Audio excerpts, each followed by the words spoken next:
नमस्कार, आप देख रहे हैं टीवी 20 न्यूज। मैं हूं आपके साथ अशोक वर्मा। आज टीवी 20 न्यूज की स्टूडियो में मेरे साथ मौजूद हैं डॉक्टर पूनम तिवारी, जो सामाजिक कार्यों के लिए जानी मानी पूर्वांचल की एक हस्ती हैं। आप नारी शक्ति संस्थान की सचिव हैं और अपना खुद का क्लिनिक भी है। इसी के साथ आप रंगमंच व फिल्मों से जुड़ी हैं। आप सामाजिक कार्यों में बढ़ चढ़ करके भाग लेते हैं, जिसमें तमसा सफाई अभियान, आजमगढ़ महोत्सव, वृक्षारोपण आदि शामिल है। मैं डॉक्टर पूनम तिवारी से ही जानना चाहता हूं कि आप पारिवारिक, सामाजिक और घर गृहस्थी को कैसे एक साथ लेकर चल पाती हैं। डॉक्टर पूनम तिवारी जी। नमस्कार, थैंक यू सर।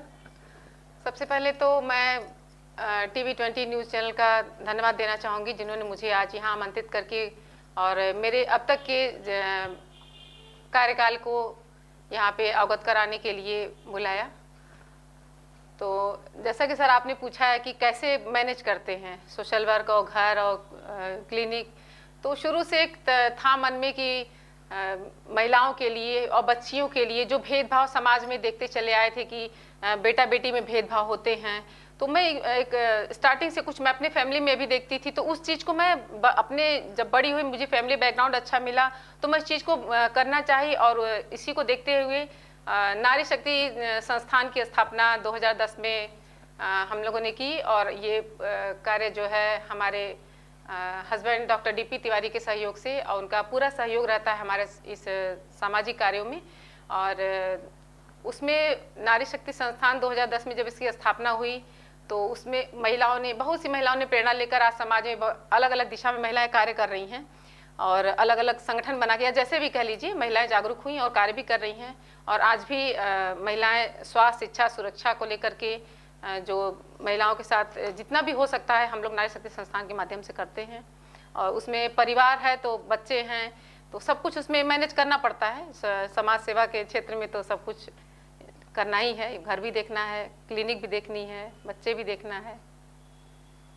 आप खेल भावना से भी आप प्रेरित रहती हैं, जिसमें एनसीसी कैडेट, राज्य स्तरीय महिला कबड्डी खिलाड़ी, राज्य स्तरीय महिला खो खो, तो कैसे इसको एडजस्ट कर लेती हैं आप? नहीं, ये तो पढ़ाई के टाइम में था, जब मैं इंटरमीडिएट में थी, 9th 10th 6th क्लास से ही मेरा इंटरेस्ट था कबड्डी और खो खो। उसमें स्टेट लेवल की मैं प्लेयर रह चुकी हूँ, कबड्डी में भी, खो खो में भी, तो कुछ रुचि थी इसमें, तो कबड्डी और खो खो के भी प्लेयर रह चुके हैं हम।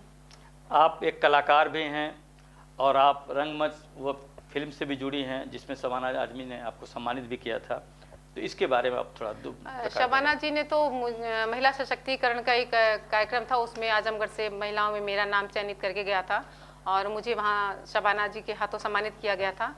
और फिल्म की जहाँ तक बात है, वहाँ मैं अभी तक तो भोजपुरी मूवी बंधन में काम कर चुकी हूँ और वो सुपर हिट थी मूवी वो।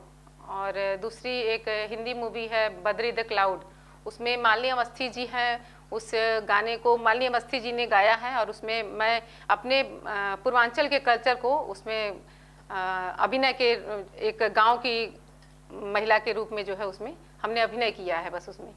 और तीसरा ये अभी मीर अक्सम हिंदी मूवी, शबाना आजमी जी के भाई बाबा आजमी जी, हिंदू मुस्लिम एकता को दर्शाते हुए ये फिल्म है और अच्छी फिल्म है। अभी 2 महीने पहले जो है ये रिलीज़ हुई है और काफ़ी जी प्रीमियम पे काफ़ी चली भी है। उसमें बिटिया ने भी हमारा उसमें अभिनय किया है और हम भी उसमें अभिनय किए हैं, छोटा छोटा रोल हम लोगों का है। आप महिलाओं के साथ सामाजिक कार्य भी करती हैं, जिसमें आप गरीब लड़कियों की शादी ब्याह भी कराना रहता है, जिसमें एक लड़की जो आपके यहाँ पता चला कि आया थी, उनकी मौत हो गई, उसके बाद उस लड़की को आपने पढ़ाया लिखाया। हाँ। फिर आप 20 नवंबर को उसकी शादी है। नहीं, आया नहीं जिसको कहा जाएगा, जैसे हमारे यहाँ नीचे ही मकान में वो स्टाफ थे, यहाँ जलान जी की यहाँ शॉप पे वो स्टाफ थे, उनके यहाँ काम करते थे, उनकी ही फैमिली नीचे रहती थी। वो लोग काफ़ी हमारी मतलब हेल्प करती थी, उसकी माँ और बिटिया भी दिन भर खेलती रहती थी। उसको भी उन लोगों ने अडॉप्ट किया था, वो शेड्यूल कास्ट थे वो लोग, और उन लोगों ने अडॉप्ट किया था। फिर बिटिया की माँ की डेथ हो गई और वो हमारे पास ही उसको छोड़ के गई और फिर तब से बचपन से ही वो हमारे पास पली बड़ी। हमने अपनी बेटी की तरह उसको, बड़ी बेटी हमारी, उसको हमने बड़ी बेटी का दर्जा दिया। और उसकी 30 नवंबर को शादी है, जैसा कि आपको जानकारी हुई है। तो 30 नवंबर की बिटिया का नाम रेनू है और उसको हम लोगों ने जो है फैशन डिजाइनिंग का कोर्स भी करवा दिया, हाई स्कूल इंटर भी की और आज शादी करके अपने घर को जाएगी। इसके अलावा भी आप हर साल 1-2 लोगों के जो गरीब महिलाएं हैं जो असहाय हैं उनकी शादी भी अभी आप जी, कराते हैं। संस्था की महिलाओं के सहयोग से ये भी एक पुण्य का कार्य जो है हम लोग करते हैं। संस्था की महिलाओं का बहुत बड़ा योगदान रहता है, नारी शक्ति संस्थान की महिलाओं का।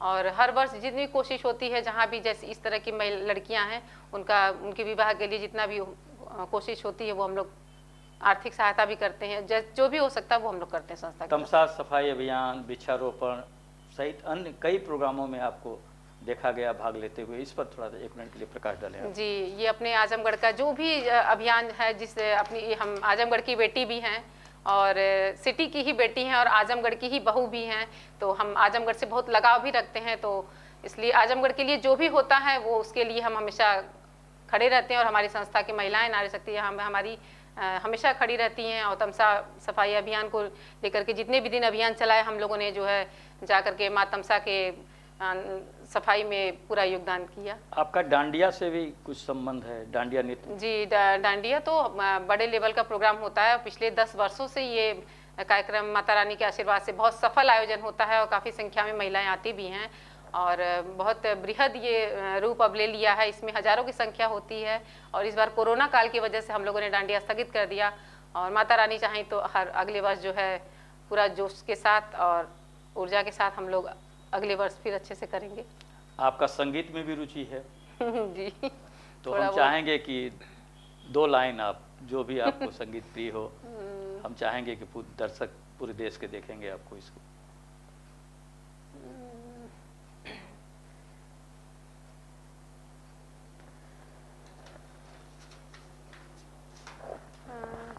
ऐ मालिक तेरे बंदे हम, ऐसे हो हमारे करम,